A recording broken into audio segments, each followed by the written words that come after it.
Morning, सुप्रभात मित्रांनो. मी ऋषिकेश म्हात्रे तुमचं सर्वांचं स्वागत करतो आपल्या एका नवीन व्हिडिओमध्ये. आता आम्ही आहेत चापोलीला आणि इथून आमची बद्रीनाथची ट्रिप आता परत सुरू होते. सकाळचे 6 वाजलेले आहेत आणि आता बस गाडीत सामान वगैरे सर्व लोड झालेलं आहे. आता आम्ही इथून निघतो.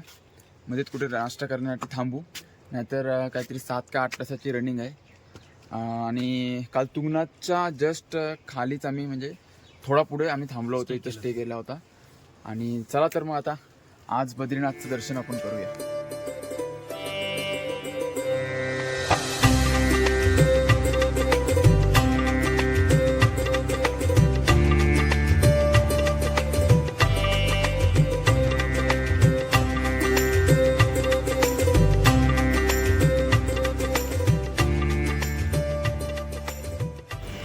मित्रांनो, आता पेट्रोल भरण्यासाठी आम्ही थांबलेलो आहे इथे आणि चांगल्या प्रकारे असं ऊन पण पडलं इथे.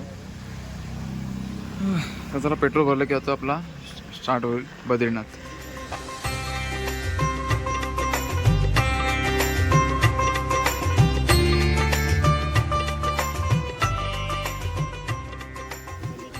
तर मित्रांनो, आपण आता जोशीमठला पोचलेलो आहोत आणि आता इथे जोशीमठच्या मंदिरात मठामध्ये चाललो आहे. तर इथून बद्रीनाथ पण लांब आहे थोडा.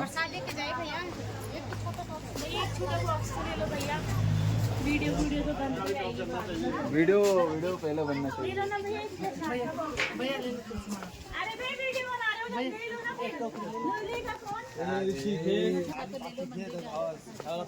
तर हा बघा मित्रांनो, समोर मंदिर आहे आणि आता आपण मंदिरात जाऊया.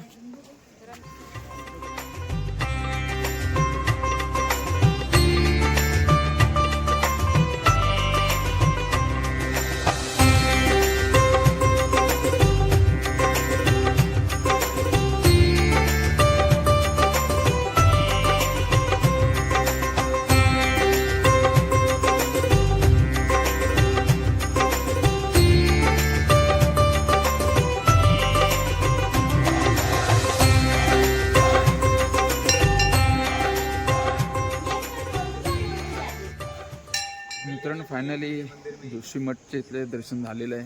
जेव्हा बद्रीनाथचे कपाट बंद होतील, बद्रीनाथ म्हणजे देवाला इथे जोशीमठमध्ये आणतात आणि इथे आतमध्ये नरसिंह देवाची पण मूर्ती आहे, राम लक्ष्मण सीता यांची पण मूर्ती आहे आणि एक देवीची सुद्धा मूर्ती आहे. आणि इथला जो वातावरण आहे एकदम शांत आहे, खूप शांत वातावरण आहे. म्हणजे पब्लिक पण थोडीशी कमी आहे आणि खूप शांत वातावरण, मस्त वाटलं एकदम. तुम्ही बघू शकता इथे पूर्ण म्हणजे पब्लिक पण नाही आहे एवढे आणि खूप भारी एकदम चांगलं दर्शन. आणि इथले जे पुजारी लोक आहेत तेही सुद्धा एकदम चांगल्या प्रकारे आम्हाला सांगितलं सर्व गोष्टी.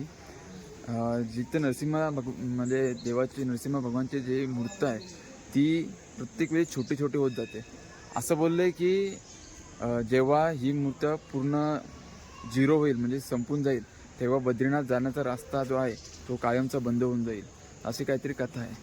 आणि आता इथे आम्ही सर्वजण आहोत आणि खूप सुंदर असं दर्शन झालं.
मित्रांनो तर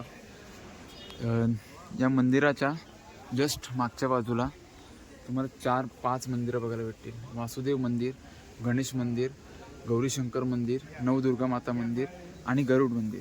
तसंच या बाजूला हनुमान मंदिर सुद्धा तुम्हाला बघायला इथे भेटेल.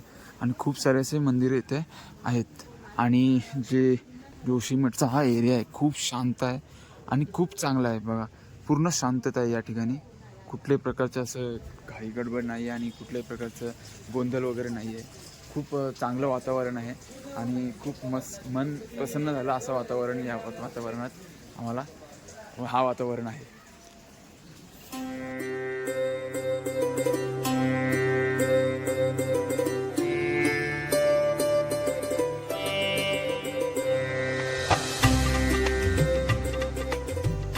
मित्रांनो आता आपण स्वामी शंकराचार्यांच्या गादीजवळ बसलेलो होतो. पण इथे ते गादीवर बसेल लगभग 5 वर्ष ते इथे होते ना.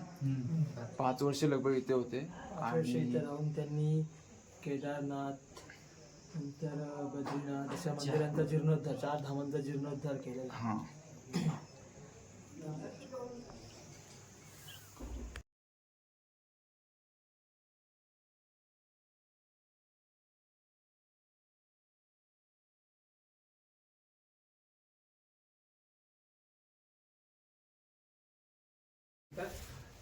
तर बद्रीनाथ भगवानची जी मूर्त आहे ती एक नारद कुंड आहे त्याच्यातून काढून त्याही इथे स्थापित केली. आणि त्याच्यानंतर आधी या जागेला जो नाव होतं ते होतं ज्योतिषपीठ हा नाव होतं. त्याच्यानंतर नरेश प्रदीप शहा हा एक राजा होता. त्याने ते नाव बदलवून या ठिकाणी जोशीमठ असं नाव दिलेलं आहे. तर खूप सारी माहिती इथे आहे, हिंदीमध्ये आहे. मी तुम्हाला थोडक्यात माहिती इथे सांगितलेली आहे.